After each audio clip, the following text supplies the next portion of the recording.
Mis amados, Shabbat Tov a todos, que tengan una buena y excelente semana.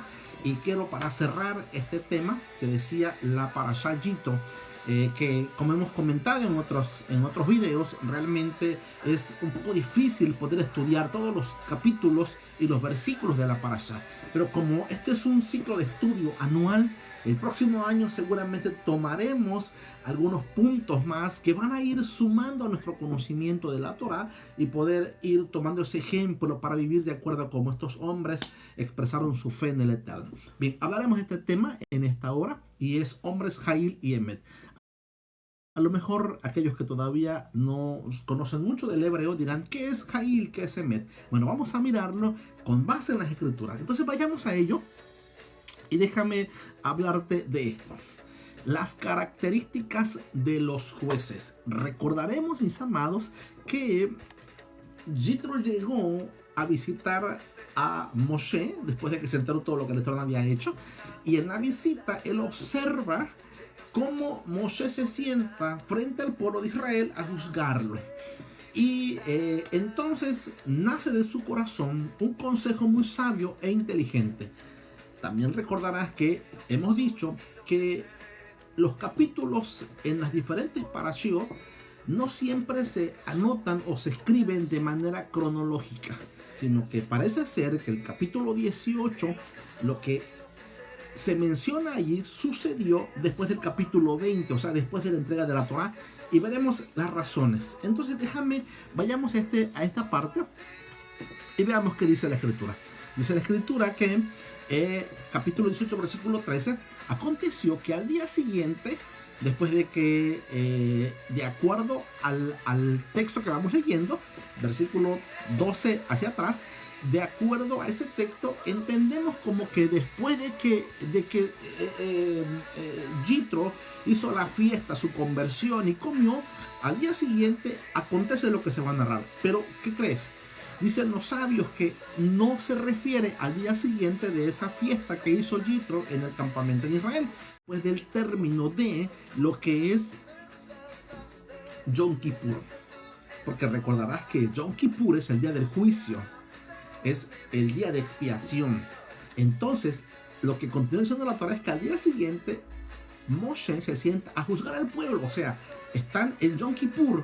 Al día siguiente de que inicie Yom Kippur se da este acontecimiento, el juicio, que es lo que en otros videos hemos hablado. Yom Kippur es una de las festividades que hablan del juicio, que aunque no es un juicio final, es un juicio parcial donde el Eterno pesa cada año los corazones para después, de acuerdo a nuestros actos y nuestras buenas obras o malas obras, vendrá en el próximo año o en los próximos años un decreto de bendición o un decreto de disminución. Porque recuerda que lo que el hombre siembra, eso cosecha. Esta ley está unada a esta festividad llamada Yom Kippur. Bien, entonces vayamos a este tema y dice, aconteció que al día siguiente se sentó Moshe a juzgar al pueblo. Y dice, y el pueblo estuvo delante de Moshe desde la mañana hasta la tarde. Ahí puse con otro color la palabra Yom Kippur, que se hace referencia a ese día siguiente y encerré precisamente en un rectángulo. Al día siguiente se sentó. Al día siguiente hace referencia al día siguiente de Yom Kippur, que es cuando se pesan nuestros actos y nuestros juicios. Esto es un adelanto de lo que más adelante se va a ir dando una formalidad más seria en cuanto a esta festividad llamada Yom Kippur. Yom Kippur es una de las 7 fiestas que están dentro de las Moedim, de las fiestas que el Eterno estableció en sus tiempos dentro del calendario hebreo. Ok. Y cuando Yitro observa y mira todo el trabajo que tiene Moshe al juzgar al pueblo, entonces él le da un consejo. Y veamos lo que dice ahí en ese consejo. Le dice, y Moshe, después de que le pregunta a Yitro, bueno, ¿qué es esto que tú estás haciendo? Tú te vas a cansar. Y dice él en el versículo 15, y Moshe respondió a su suegro, porque el pueblo viene a mí, anoten esto, el pueblo viene a mí para consultar a Elohim, para consultar a Adonai. El pueblo viene a mí. Aquí debemos hacer referencia que la palabra consultar es la palabra hebreo lidrosh Elohim. Consultar Elohim, lidrosh Elohim. que lo puse ahí en hebreo para que tú lo tengas en cuenta. Lidrosh Edoin. ¿Qué significa Lidrosh? Aunque nuestra traducción dice consultar, esa palabra Lidrosh tiene varios significados y un matiz de significados. Y veamos, por ejemplo, que dice que uno de ellos es solicitar Elohim, buscar o procurar instrucción de Elohim, inquirir de la boca de el Elión, o sea, del Altísimo. Hace referencia a la consulta al profeta que estaba en turno. Eso prácticamente es lo que está diciendo Moshe. Moshe dice: el pueblo viene a mí para consultar a Adonai, a Elohim. Y obviamente aquí hay que entender algo interesante, porque el concepto de el profeta no es el mismo concepto que se tiene hoy en día. Hoy en día se ha hecho como una división entre el profeta del Antiguo Testamento y el profeta del Nuevo Testamento. Debemos de entender que el mismo espíritu, el mismo Ruach que inspiró a los profetas del primer pacto, es el mismo Ruach que inspira a los profetas de este nuevo pacto. ¿Existen profetas hoy en día? Claro que sí, pero obviamente hay profetas que entienden, que saben la dimensión de su ministerio, y hay profetas que no entienden eso, sino incluso se autoproclaman o se les nombra profeta porque se les ve una cualidad X. En el caso de Moshe, él era un profeta del Eterno por todas las evidencias que obviamente constatamos en la Escritura. Un profeta no es una persona cualquiera. Un profeta tiene varias características que, aunque lo que vamos a hablar es de los jueces, te va a hacer énfasis en cuáles son las características de un profeta. Número uno, conoce la Torah. Es un estudiante de la Torah. Conoce los 5 libros de Moshe porque sabe que son la base de todo lo que un profeta va a hablar. Todo lo que los profetas mencionan en el primer pacto está relacionado con la Torah de Moisés. Ningún profeta habló en contra. Y también el profeta debe de ser un hombre que tiene una posición económica solvente. Y esto es con el fin de no dejarse seducir, con el fin de no mover sus palabras o su corazón por el dinero. Ustedes tienen el episodio en su mente y en su corazón de lo que pasó cuando Eliseo envía a Naamán a bañarse en el río Jordán. Y cuando viene Naamán y le quiere entregar presentes a Eliseo, Eliseo no se los acepta. ¿Y qué sucede? El siervo de Eliseo, él sí va y es seducido por estos presentes y se los pide a Naamán. Ya sabemos la historia en que termina, que la lepra que tenía Naamán se le pasó al siervo de Eliseo. Entonces tú miras aquí la postura de este profeta que no se dejó seducir por los presentes, porque un profeta no puede vender la profecía y ni puede sacar de su corazón profecía solo porque le cae bien a alguien o solo porque espera que le den una buena ofrenda. Hoy lo que está pasando hoy en día en muchos círculos religiosos es esto: un espíritu de profeta que se mueve pero en busca de lo económico. Los profetas, la mayoría de ellos no los vas a ver en congregaciones realmente enseñando, instruyendo, sino que los vas a ver y vas a escuchar el anhelo de ellos, moverse en un ambiente bien grande, ir a congregaciones grandes, dar palabras impactantes. ¿Para qué? Para recibir una buena ofrenda. Déjame comentarte que ese espíritu no es el espíritu profético. El espíritu profético va a entregar el mensaje que el Eterno, que el Ruach le está dando, independientemente de que sea un mensaje de alegría o un mensaje de confrontación. Independientemente de eso, hoy en día se habla de la palabra profética, que la palabra profética solamente anima, motiva, y realmente en la Escritura encontramos que la palabra profética cumple 3 propósitos importantes. Exhorta, nos confronta, nos edifica esa palabra, porque al final que somos llamados por el Eterno, nos llama la atención, entonces corregimos nuestros pasos. Pero la palabra profética es así. La palabra profética no busca, ¿qué te comento? No busca motivar a las personas. Ese no es el fin de la palabra profética. La palabra profética es revelar lo que hay en el corazón del Padre hacia una persona y decirle si que necesita enmendar sus pasos, enmendarlos, decírselos. Si requiere de una palabra de exhortación, dársela. Y no es que va a ir con mucho amor, mucho cariño, porque espera una buena ofrenda. No es así. Bueno, eso es para que te des una idea entonces de que Moshe, cuando venían a consultar a él no hablaba una palabra que venía del corazón del hombre, sino que entregaba lo que el Eterno le daba. Él juzgaba de acuerdo a la Torah. Así juzgaba él, de acuerdo a la Torah. Lo que el Eterno decía en la Torah, él hacía el juicio de acuerdo a la Torah. Y no se movía por sus emociones, ni por sus pensamientos, ni por esperar que le dieran una buena ofrenda o una ganancia de ellos. Ok. Entonces quiero que veas que eso es lo que está diciendo Moshe. El pueblo viene a mí a consultar a Adonai y yo, por la Torah, yo los instruyo. Ok, quiero que veas lo siguiente. La Torah, te decía, no se escribió de manera cronológica. Por lo consiguiente, mis amados, esta parte que estamos leyendo es una parte que, según los sabios, sucedió después de la entrega de la Torah. O sea, es una parte que no está escrito de manera cronológica. Eso hay que tenerlo presente. Y eso no es el único caso. En muchos casos esto sucede. Que la Torah se escribe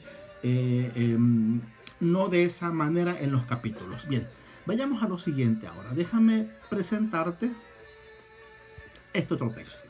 Ok, estamos hablando de las características de los jueces. Luego dice Moshe: cuando tienen asuntos, le dice al suegro, cuando tienen asuntos, vienen a mí. Yitro está escuchando lo que él está diciendo. Y yo juzgo entre uno y el otro. Y declaro las ordenanzas de Elohim y sus leyes. Toma en cuenta esto que dice. Declaro las ordenanzas de Elohim y sus leyes. A ver, ¿qué leyes y qué ordenanza declara Moshe si hasta el capítulo 20 se entrega la Torah? En primer lugar, es que la Torah siempre existió de manera oral. La Torah siempre estuvo presente. La conocía Abraham, la conocía Adán y Eva, la conocieron Caín y Abel, la conoció Noé, la conocieron todos estos hombres de antaño, conocieron la Torah, porque la Torah es eterna. Si decimos, o si la Escritura dice que Yeshua es la palabra viviente, es la Torah viviente, y que Yeshua es eterno, obviamente la Torah es eterna, porque Yeshua es la misma Torah, Adonai es la misma Torah. Entonces, la Torah ya existía, pero no estaba escrita, no se escribía, se va a escribir después. Pero como este suceso sucedió después de la entrega de la Torah, en este caso la Torah ya estaba presente, y eso era lo que hacía Moshe a través de la Torah, instruir al pueblo y enseñarlo. Es lo que está diciendo aquí. Por eso es que él menciona que declara las ordenanzas de Elohim y sus leyes, o sea, su Torah o la enseñanza que ya estaba escrita. Veamos lo que dice el versículo 20.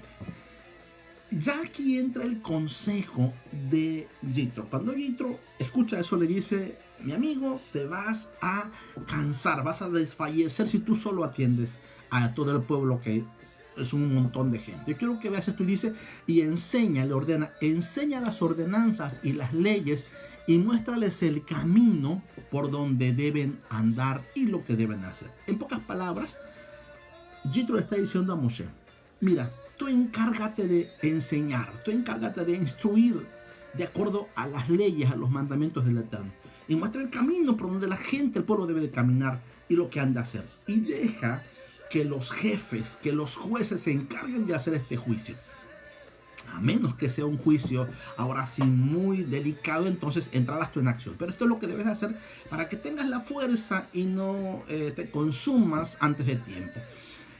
Déjame decirte que esto indica que Moshe debía de actuar como maestro y como instructor de la Torah, enseñando Torah al pueblo. ¿Y por qué se hace eso hasta hoy en día? Déjame comentarte por qué. Porque recordarás que la Torah es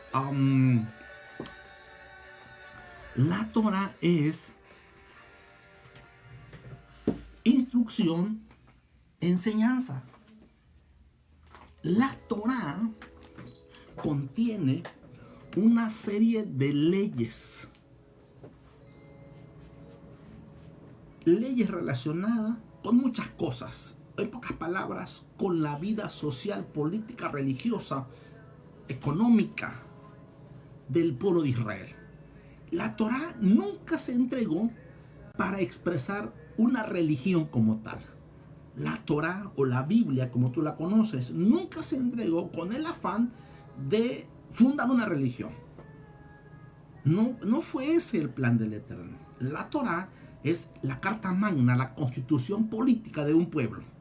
Un pueblo que va a tener a través de la Torá leyes, mandamientos, estatutos y decretos como todas las naciones. Obviamente con la diferencia de que estas leyes, mandamientos, estatutos y decretos son dados por el Eterno.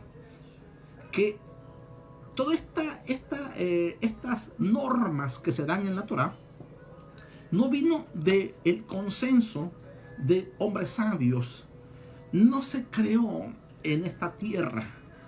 No vino por razones humanas, sino que la Torá vino del cielo. Quien escribe la Torá, quien entrega la Torá, es Adonai mismo. Y le da al pueblo y le dice, con estas reglas, con estas normas, tú vas a actuar. Así vas a vivir. Por eso es que en ella encontramos leyes de muchas cosas. De tal manera que el pueblo pudiera expresar a través de su vida estas leyes. Y que obviamente al obedecerlas ellos serían bendecidos. Así es que, mis amados, la idea es instruir y enseñar al pueblo para que el pueblo aprenda a caminar en la Torá. Esto tiene que ver con enseñar las acciones y el comportamiento, cómo debe de actuar un pueblo y cómo debe de comportarse el pueblo de Elohim, marcándoles el camino y a través de la Torá fortalecer la fe del pueblo. Eso precisamente es lo que el estudio de la Torá nos provee. Cuando nosotros tenemos contacto con la Torá, ¿qué estamos recibiendo? Instrucción, enseñanza. Aprendemos a hacer distinción entre lo bueno y lo malo, entre lo santo y lo profano, entre la luz y las tinieblas. Es la Torá la que nos dice no adulterarás. Es la Torá la que nos dice no robarás. Es la Torá la que nos dice honra a tu padre y a tu madre. Es la Torá la que nos va enseñando qué debemos hacer y qué no debemos hacer. Cómo debemos de actuar con nuestro prójimo y cómo debemos de expresar nuestro amor al Eterno. Si usted no estudia Torá, si usted no lee Torá, usted no va a saber cómo hacerlo. Usted se va a encontrar en el nuevo pacto con muchas expresiones y le va a dar una interpretación a su modo. Pero no tendrá el sustento bíblico, ni tendrá el sustento correcto del por qué hacían lo que hacían estos hombres. ¿Por qué Yeshua, cuando oraba al Padre, él decía, Avinu Shama Shamayim? ¿Por qué decía eso? ¿Por qué decía, Padre nuestro que estás en el cielo? ¿Por qué decía? ¿Por qué Yeshua hablaba con el Padre y le decía, Abba? ¿Cuál es la razón? Solo lo hemos aprendido como una simple expresión, pero eso tiene un trasfondo muy importante. Entonces, los actos de Yeshua y sus discípulos, las acciones de ellos, son incomprensibles.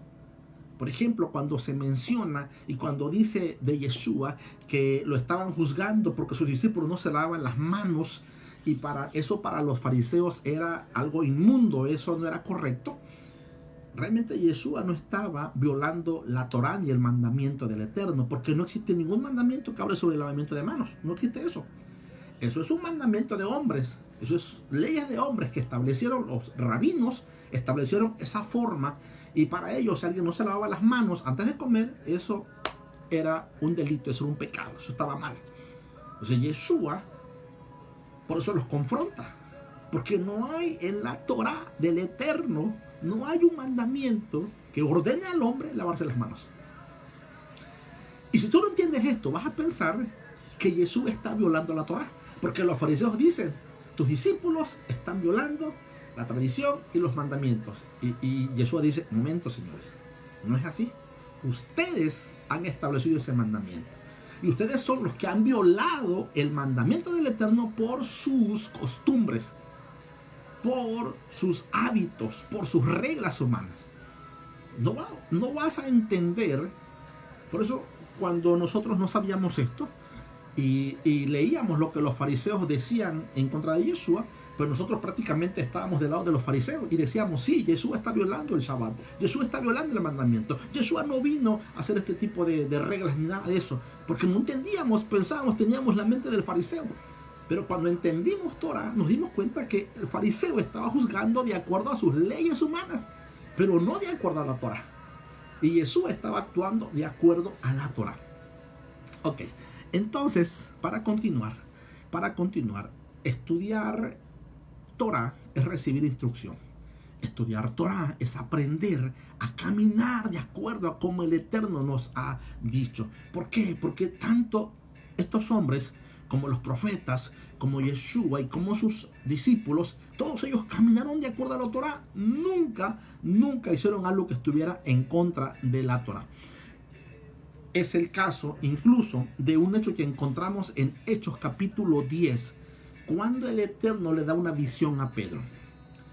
Y cuando le muestra un lienzo que baja del cielo con un montón de animales terrestres y cuadrúpedos. Y le dice la voz, Pedro, mata y come. Y Pedro dice algo interesante, que no ponemos atención en eso, pero Pedro dice, Señor, nunca, mira hasta qué tiempo, ya Yeshua había muerto, Yeshua había resucitado, se había ido al cielo, ellos ya eran discípulos de Yeshua, y él dice, nunca ha entrado a mi boca algo inmundo.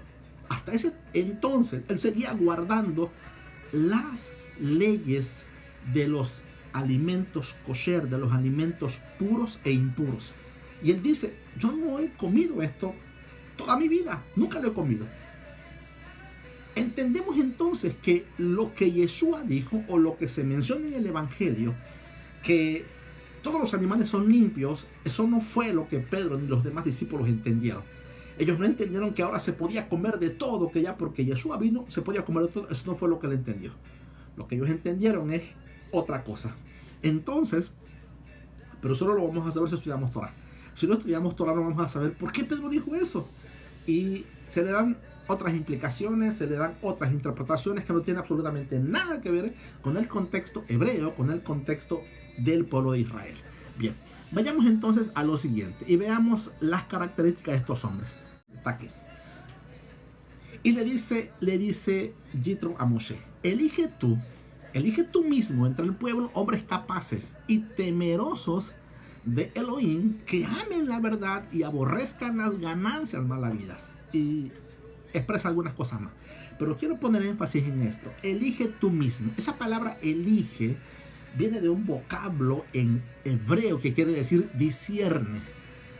Deberás de ver, que implica tener visión. O sea que la elección de estos hombres no debía ser una elección superficial, sino debía ser una elección, pero con base en cualidades perdurables en la vida de estos hombres. O sea, no hombres emocionales, sino hombres que expresaran de manera permanente estas cualidades. Y eso es lo que nos está faltando hoy en día. Que a veces en el liderazgo, que a veces en la congregación elegimos a las personas, pero las elegimos solo porque vemos una cualidad que de repente se le da. Yo recuerdo que cuando yo comencé el ministerio, había un líder que decía, a este hermano lo vamos a mandar de pastor porque ya predica. Es un buen predicador. Y se entendía que la cualidad para que uno fuera pastor era que predicara. Otro era, no, es fiel, diezma y ofrenda, merece el ministerio. Pero realmente eso no es suficiente. No es suficiente para entrar al ministerio. Pero bueno, volvamos a este punto. Y quiero que veas que entonces, elige tú. Esa palabra elige quiere decir discierne, observa, ten visión y elige a estas personas, pero con base en estas cualidades que sean permanentes, perdurables en ellos. No que recientemente se acaban de convertir y apenas comienzan a dar los primeros frutos, no, sino que es personas que tú has visto que ese es su estilo de vida, su forma de vida. Así es que elígelos de esa manera. Y les dice hombres capaces y temerosos. de Elohim. Y aquí esta palabra capaces, o esta palabra hombres de virtud, que es lo que van a traducir como hombres capaces, que lo van a traducir como hombres de virtud, viene de la palabra Jail. Esa palabra que en hebreo tiene varias equivalencias.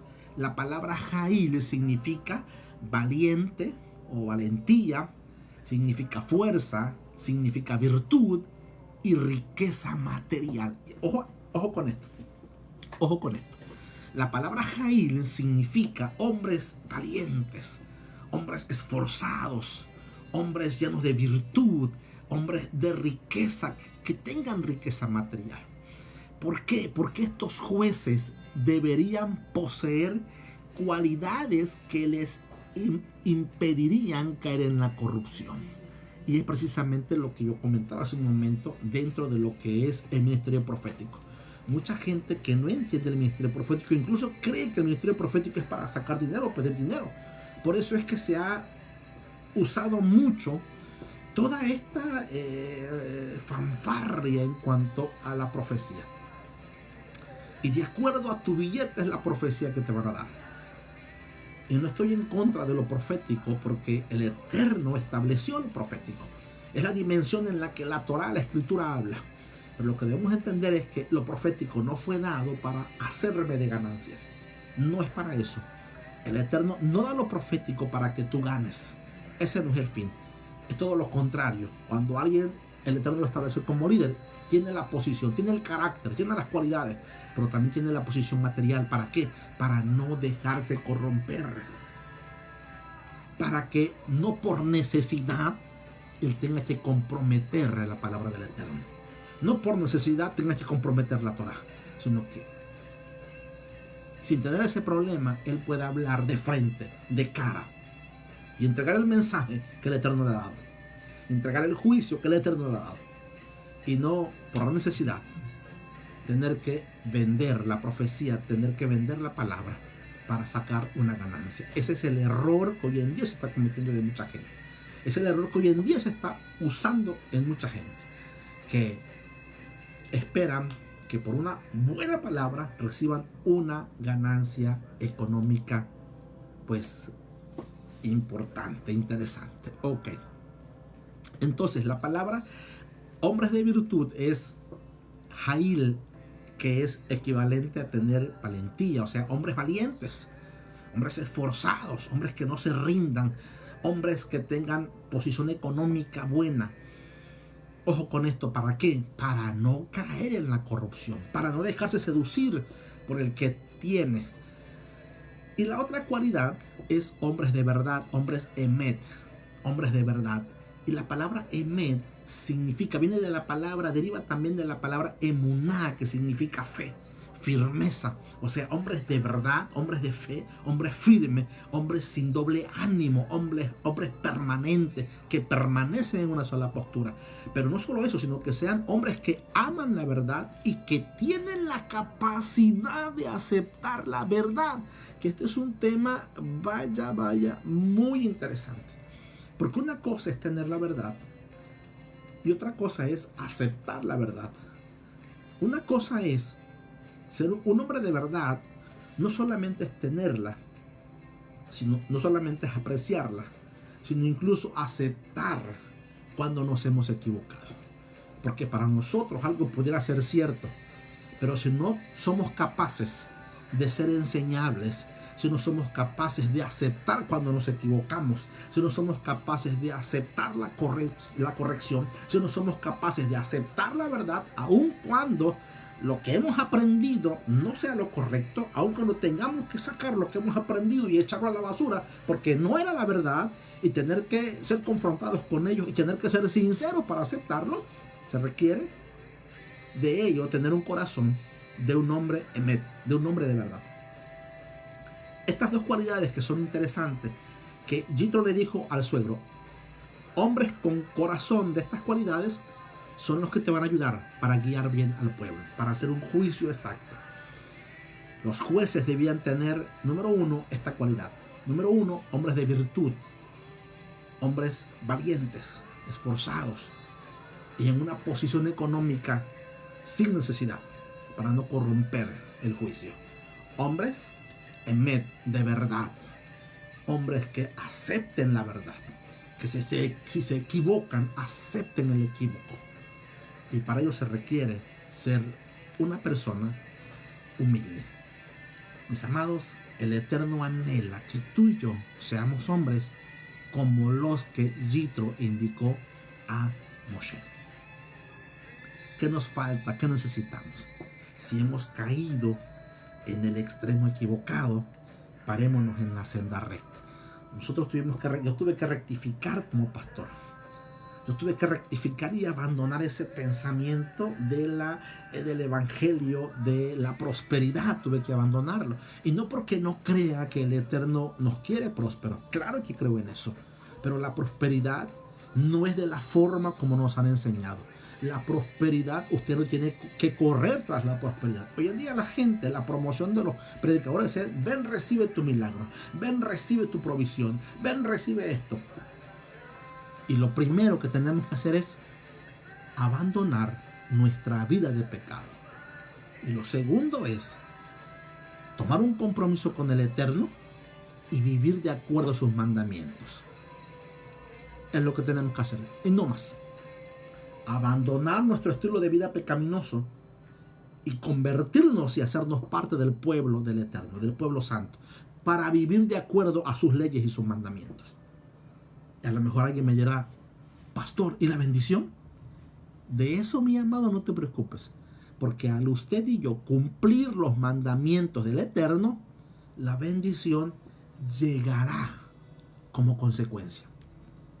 El Eterno le dijo al pueblo de Israel: cuida bien de hacer y cumplir esto que te he ordenado hoy, porque si tú lo haces, entonces las bendiciones que están escritas en este libro te perseguirán y te alcanzarán. El Eterno nunca nos ha dicho: ven a buscar la bendición. Él nos llama a que le conozcamos. Él nos llama a que abandonemos nuestra vida de pecado y que nos acerquemos a Él. Él nos llama a entregarle nuestro corazón. Él nos llama a ser instruidos. Él nos llama a vivir expresando nuestra fe a través de la Torá, a través de las Escrituras. Y la bendición como consecuencia llegará. Porque usted y yo le servimos a un Elohim todopoderoso. Y a lo mejor alguien me dirá: pastor, ¿y por qué Elohim? Déjame cerrar con esto. ¿Por qué Elohim?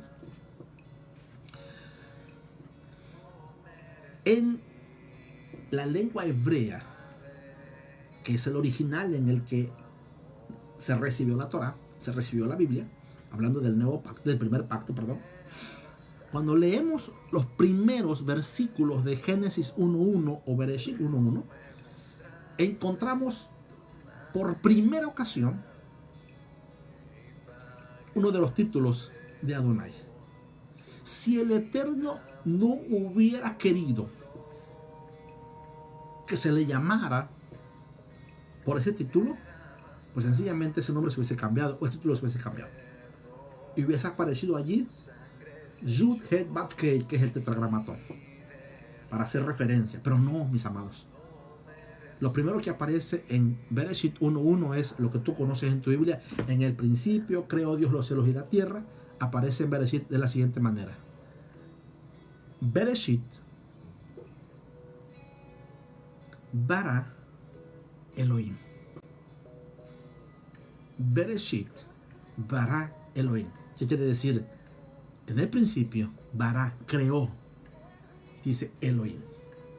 Literalmente, textualmente se aparece. Por eso es que nos referimos a Adonai como Elohim, porque así se reveló Él desde un principio, como Elohim. Más adelante tendremos otras revelaciones, tendremos otras manifestaciones, y es como iremos conociendo poco a poco cada vez más y más y más de Él a través de sus nombres. Por esa razón le llamamos Elohim. Por esa razón le llamamos Elohim. Mis amados, ha sido un gustazo como siempre poder entregarte este tema, esta instrucción, esta enseñanza. Espero que bendiga tu corazón, espero que bendiga tu alma, espero que bendiga tu mente, espero que la Torá encuentre en tu corazón lugar, cabida y seas instruido. Es el deseo de mi corazón.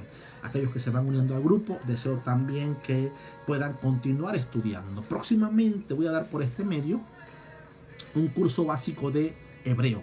Si tú quieres aprender la lengua K12, la lengua santa, te animo para que estés al pendiente, porque próximamente daré un curso básico de hebreo para aprender todo lo que es el alefato hebreo y que tú aprendas a leer el hebreo y que ya no necesites de una traducción, sino que leas desde el texto hebreo, tú puedas leer y puedas poco a poco ir aprendiendo. Eso lo vamos a hacer en unos días más. Te invito para que te sumes a ello y que tú puedas aprender la lengua hebrea. Será para ti una experiencia maravillosa y seguramente el Eterno te hablará, así como le habló a Moshe, así como le habló a los patriarcas en la lengua hebrea a través de la Torá, a través de las Escrituras. Mis amados, que tengas una maravillosa semana. Shavua Tov a todos, buena semana.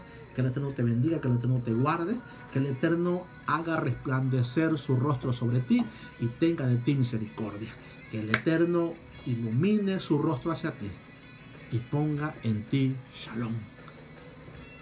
Padre, en el nombre de Yeshua, bendigo a cada persona que ve este video, que lo verá en diferido, Eterno. Y te pido, amado Rey, que tú sigas trayendo esas ovejas perdidas de la casa de Israel a tu pueblo Israel. Que sigan entrando a las raíces hebreas, que conozcan los fundamentos y la raíz de la fe en quien hemos creído, Señor. Te lo pido en el nombre de Yeshua. Te doy gracias, muchas gracias. Amén, amén, amén. Mis amados, el Eterno me los bendiga, el Eterno me los guarde y nos estaremos viendo en la próxima. Cuídense mucho. Shalom, shalom a todos.